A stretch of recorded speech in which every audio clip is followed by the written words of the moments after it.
मैं जब भी दोस्तों विपक्ष जो इंडिया में विपक्षी पार्टी है, कांग्रेस से लेकर समाजवादी पार्टी, खासकर राहुल गांधी, अखिलेश यादव, तेजस्वी यादव जो भी है, उनके पास सोचने और समझने की शक्ति खोती जा रही है। मैं हमेशा बोलता हूँ। तो कुछ जो उनके समर्थक हैं, जो राहुल गांधी के समर्थक हैं, वो आकर बोलते तुम फेक वीडियो बनाता है। मैं कैसा वीडियो बनाता हूँ आपको ज़्यादा दिन नहीं, 4-5 महीने में पता चल जाएगा कि मैं सही बोल रहा हूँ या गलत बोल रहा हूँ। आपको 5 महीने वेट करो और जो कमेंट किए उसको उसके साथ स्टिक रहना कि मैंने जो बोला था वो सही होगा या गलत बता रहा हूँ। मैं ये क्यों बोल रहा हूँ? क्योंकि इनके पास अपने भगवान ने बुद्धि दिया है, वो तो अलग बात है, लेकिन उसका इस्तेमाल कैसे करना उनको पता ही नहीं है। जो व्यक्ति अगर ये बोलता है कि नरेंद्र मोदी का जो भारत में या जो मास में उनका पॉपुलैरिटी नहीं है, वो बंदा को मोतियाबिंद है, या उसको बोल सकते हैं कि आंख होते हुए भी अंधा है।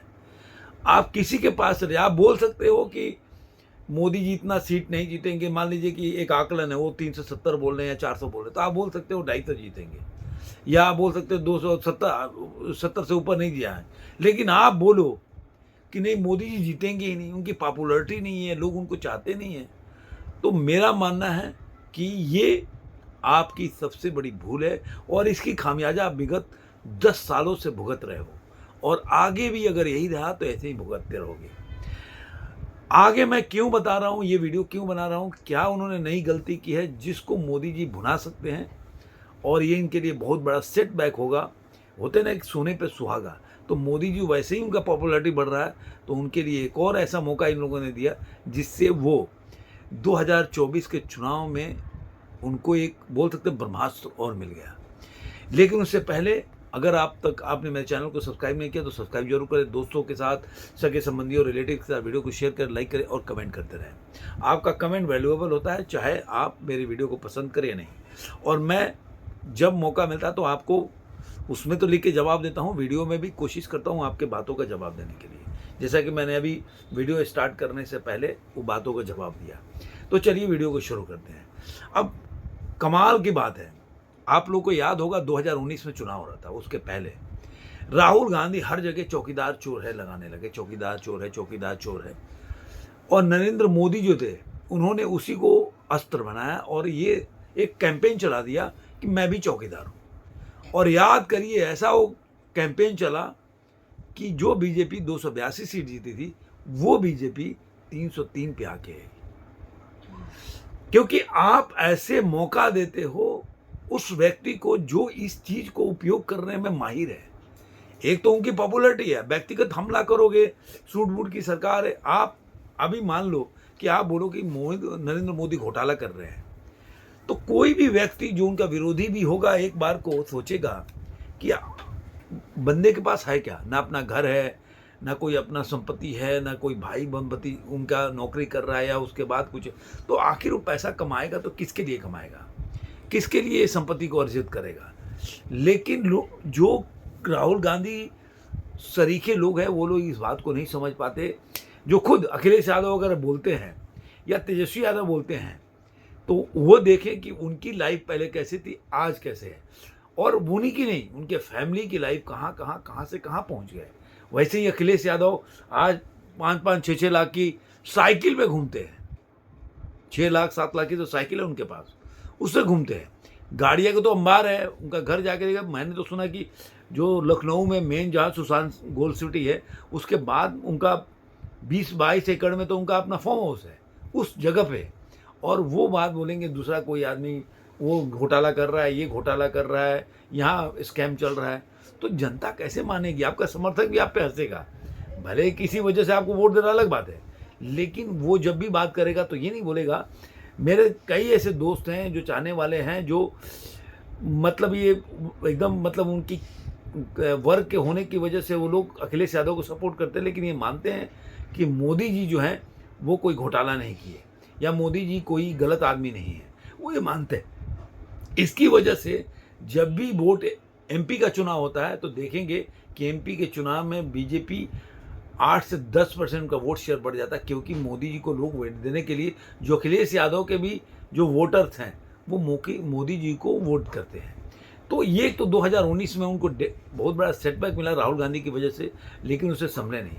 अब ये गलती कौन किया दूसरा, ये अभी पटना में रैली हो रहा था, तो वहाँ पे उनके परिवार के, मोदी जी बोलते हैं परिवारवाद पे, तो लालू यादव बोलते बोलते मतलब वो शब्द का उपयोग भी नहीं कर सकता कि उनको बच्चा क्यों नहीं है, इस तरह का बातें वो मतलब बहुत ही निचले लेवल का उन्होंने बात किया, जिसकी वजह से उन्होंने, और मोदी तो इसमें उसको उपयोग करना जानते हैं। उन्होंने तेलंगाना में अभी रैली चल रहा था, उन्होंने वहाँ पे बोला कि देखो भाई, बोल रहे थे तुम्हारा परिवार करे 140 करोड़ मेरा जनता है, वो भी मेरा परिवार है जो जिसका कोई नहीं है, और मैं भी उसको परिवार मानता हूँ और वो भी मेरा परिवार मानता है। उनके कहने का मतलब पूरा 140 करोड़ जनता है और वो मानती है कि मेरा परिवार है। उसके बाद एक कैंपेन वही से ही चालू हुआ जो 2019 में चालू हुआ था, मोदी का परिवार। तो अब इस तरह से पूरा कैंपेन चलने लगा और ये एक बहुत बड़ा सेटबैक होगा जो 2024 के चुनाव में ये जो भी मोदी जी जीतने जा रहे हैं, जीतेंगे ये मैं मानता हूँ।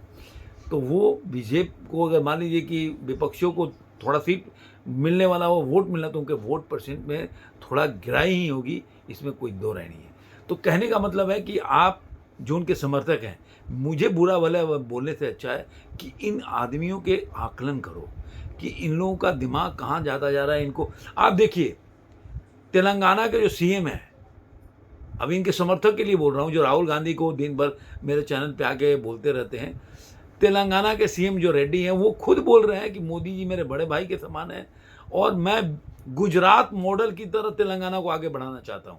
तो व्यक्ति मानता है कि गुजरात एक को मोदी जी ने बहुत आगे बढ़ाया, बहुत डेवलप करके बताया, और हमें भी तेलंगाना को गुजरात की तरह डेवलप कराना है।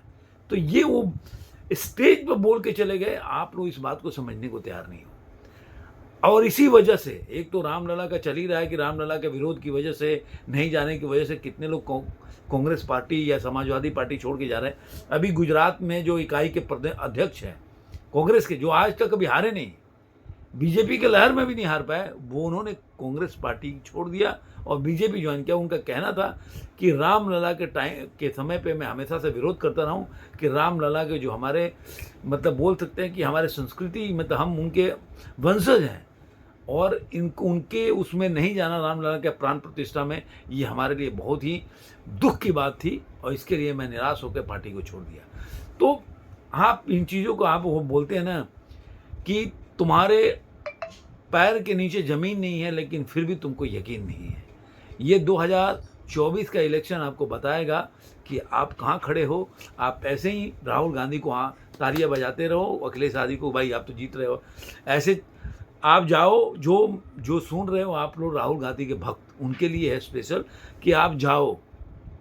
पुण्य पर्सन वाजपेयी को तो मानते हो ना कि भाई वो मोदी का विरोधी वीडियो बनाता है, आप जाओ 2019 के इलेक्शन का प्रेडिक्शन उसका देख लो, एग्जिट पोल या वो ओपिनियन पोल करता था ना घूम के, और 2022 का जो यूपी का इलेक्शन का उसका वो किया और वो हर जगह फेल हुआ, क्योंकि वो पैसा बना रहा है।